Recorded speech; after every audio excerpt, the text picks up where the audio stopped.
In previous session, we have seen the numericals on endurance limit. For that, we have learned what are the basically setup for the endurance limit, how we can calculate, what are the parameters required to calculate endurance limit as like K, surface finish factor, size factor, reliability factor, modifying factor. So likewise, we have calculated directly from the chart and we have taken the reference for it. Correct? Now, we'll see the design for the finite life. Basically, there are the two lives which we'll consider under reverse load condition.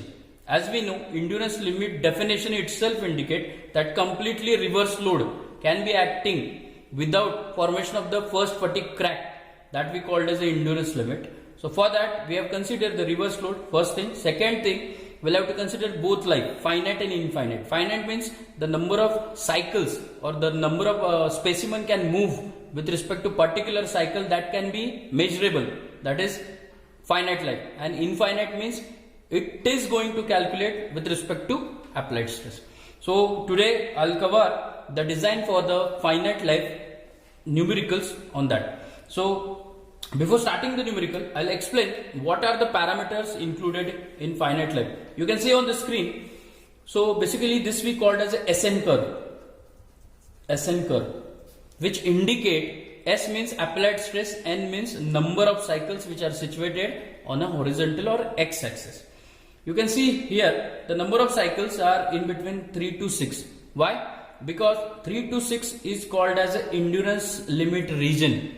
Correct? So this will be the safe region where failure will not occur. So that we called as EL. So why 3 to 6? Because we have drawn this on a log table. If we consider log of base 10 into 10 raised to 3, we can get the value, it is situated in between 3. And same for log of base 10 raised to 6 cycles, it is situated in between 6. So 3 to 6 are the limit on which endurance limit is situated. Correct? That's why the values are starting from the 3 point and ended up with 6 point. So this is about the x-axis. In case of the y-axis, I will have to calculate the 3 parameters which are important related to the applied stress. First one, you can see point number A, log of base 10, 0.9 of SUT. That we need to calculate directly from the material. Then point D, log base 10 with respect to SE. Now what is SE? Endurance limit. So this SE might be in terms of the structure point of view as like K, KB, KC, KD, whichever be the numerical which we have solved, that we can use here. Or else, if they are not given, we'll have to take the SE dash, that is endurance limit stress. Correct? So these are the things. And third one is SF. SF means it is nothing but applied stress. So this is about the X and Y axis parameters which are included for calculating the finite life. Correct? Now here I'll tell you the things, the point number A which can get very easily by the calcium. Point number D also will get directly. In case of x-axis, log base number of cycles, that also given or not. So again remember this, if it is not given we can calculate.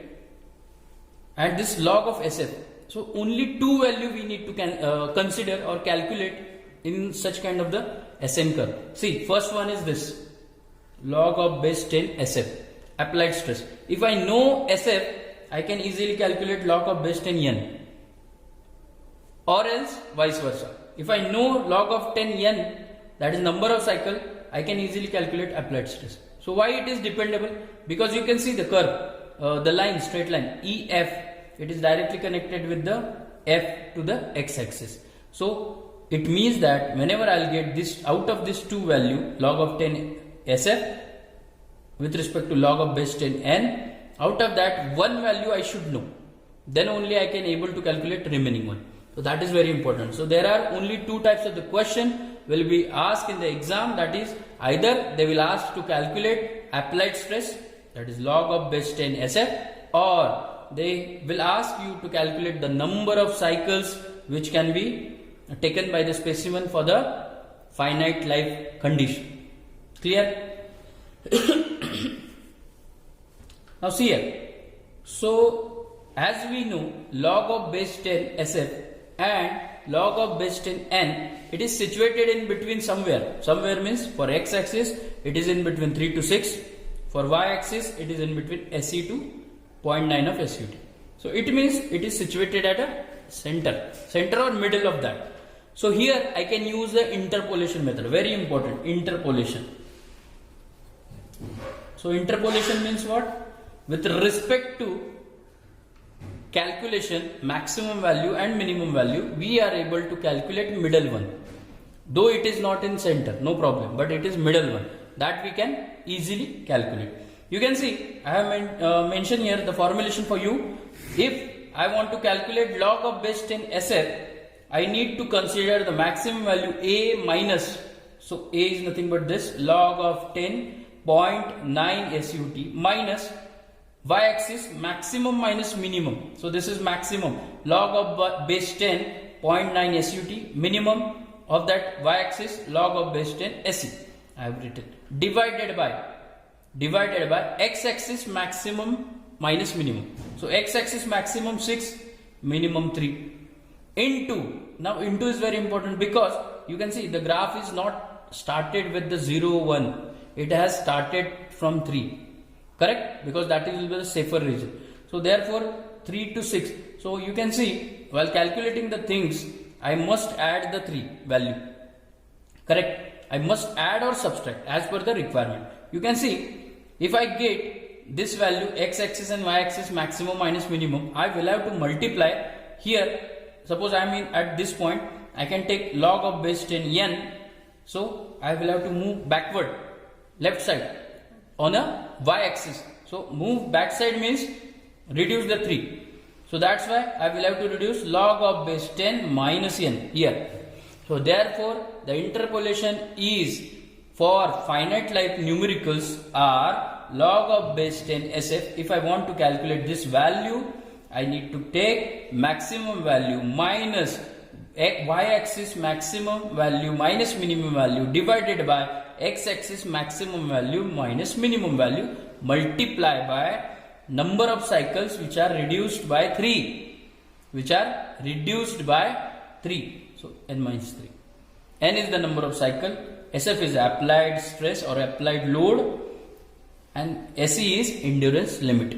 So likewise we are going to design for finite life. I hope you understood this. Now we'll move toward the numerical.